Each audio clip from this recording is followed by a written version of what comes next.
Sekarang ada 15 tanda baca yang perlu kita pahami.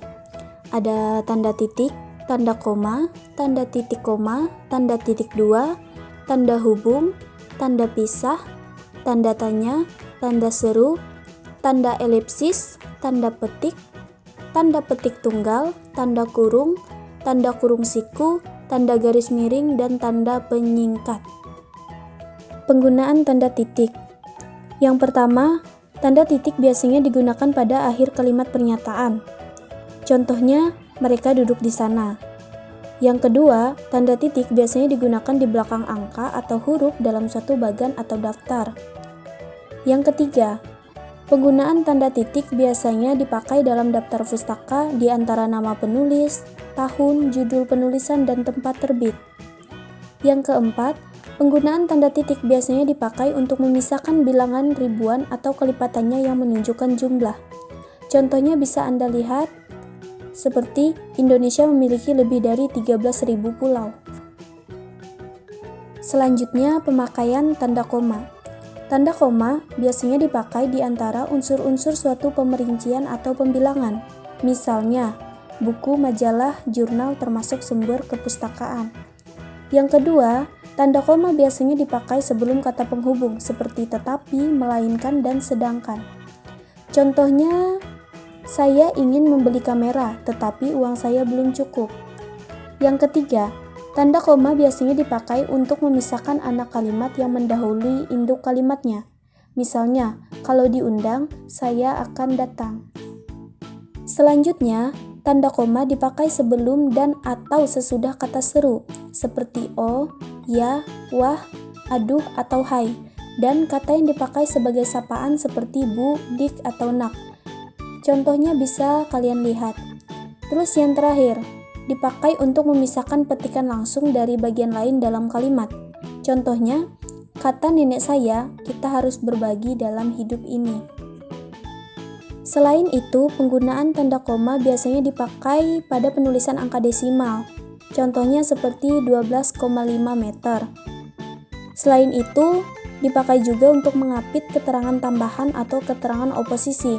Contohnya, di daerah kami, misalnya, masih banyak bahan tambang yang belum diolah. Contoh lainnya, semua siswa, baik laki-laki maupun perempuan, harus mengikuti latihan paduan suara. Selanjutnya, yang ketiga adalah pemahaman tanda titik koma. Tanda titik koma biasanya dipakai sebagai pengganti kata penghubung untuk memisahkan kalimat setara yang satu dari kalimat setara yang lain di dalam kalimat majemuk. Contohnya, hari sudah malam, anak-anak masih membaca buku. Selain itu, tanda titik koma juga dipakai pada akhir perincian yang berupa klausa. Contohnya, syarat penerimaan pegawai di lembaga ini adalah 1. Berkewarganegaraan Indonesia, dan seterusnya. Dan yang ketiga, tanda titik koma dipakai juga untuk memisahkan bagian-bagian pemerincian kalimat yang sudah menggunakan tanda koma. Contoh, ibu membeli buku, pensil, dan tinta, baju, celana, dan kaos, pisang, apel, dan jeruk. Di situ kalian bisa memperhatikan penggunaan tanda titik komanya. Next, yang selanjutnya penggunaan tanda baca titik dua. Tanda baca titik dua biasanya dipakai pada akhir suatu pernyataan lengkap yang diikuti pemerincian atau penjelasan. Misalnya, mereka memerlukan perabot rumah tangga, kursi, meja, dan lemari. Penggunaan titik dua juga dipakai sesudah kata atau ungkapan yang memerlukan pemberian. Contoh, Ketua Ahmad Wijaya, Sekretaris Siti Aryani, Bendahara Aulia Arimbi. Di situ kalian bisa melihat penggunaan tanda titik duanya. Selain itu, penggunaan tanda baca titik dua juga dipakai dalam naskah drama sesudah kata yang menunjukkan pelaku dalam percakapan. Contohnya, Ibu, bawa koper ini nak. Amir menjawab, baik bu. Yang selanjutnya penggunaan tanda hubung. Tanda hubung biasanya dipakai untuk menandai bagian kata yang terpenggal oleh pergantian baris. Contohnya, di samping cara lama diterapkan juga cara baru. Selain itu, tanda hubung juga dipakai untuk menyambung unsur kata ulang. Contoh, anak-anak, berulang-ulang, kemerah-merahan, mengorek-ngorek. Penggunaan tanda hubung juga dipakai untuk menyambung tanggal, bulan, dan tahun yang dinyatakan dengan angka. Contoh, 11/10/2020. Yang selanjutnya, tanda hubung juga dipakai untuk memperjelas hubungan bagian kata atau ungkapan. Contohnya, berevolusi, mengukur. Selanjutnya, penggunaan tanda hubung juga digunakan untuk menandai bentuk terikat yang menjadi objek bahasan. Misalnya, kata pasca berasal dari bahasa Sanskerta. Selanjutnya, penggunaan tanda pisah. Penggunaan tanda pisah dapat dilihat dari penggunaan tahun untuk memisahkan dari tahun 2020 sampai tahun 2013. Bisa dilihat di contohnya. Atau pemisahan dari tanggal 5 sampai 10 April 2013. Selanjutnya, tanda tanya. Tanda tanya dipakai di akhir kalimat. Misalnya menanyakan siapa pencipta lagu Indonesia Raya atau di mana Anda tinggal. Terus yang selanjutnya, penggunaan tanda seru. Di sini dapat dilihat penggunaan tanda seru dimisalkan dengan bayarlah pajak tepat pada waktunya. Terus contoh lain, masa dia bersikap seperti itu. Penggunaan tanda baca, tanda elipsis biasanya dipakai untuk menulis ujaran yang tidak selesai dalam dialog.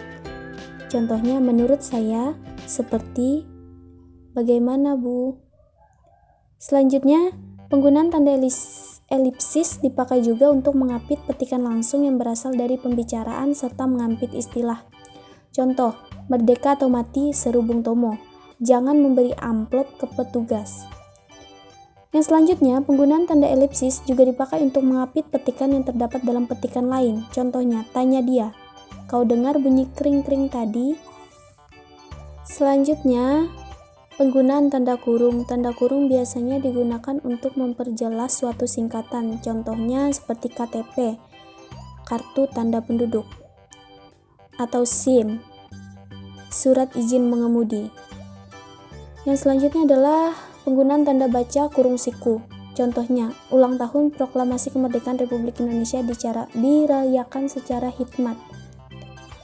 Penggunaan tanda baca lainnya seperti garis miring, contohnya dapat dilihat seperti pada tahun ajaran 2021 garis miring 2023.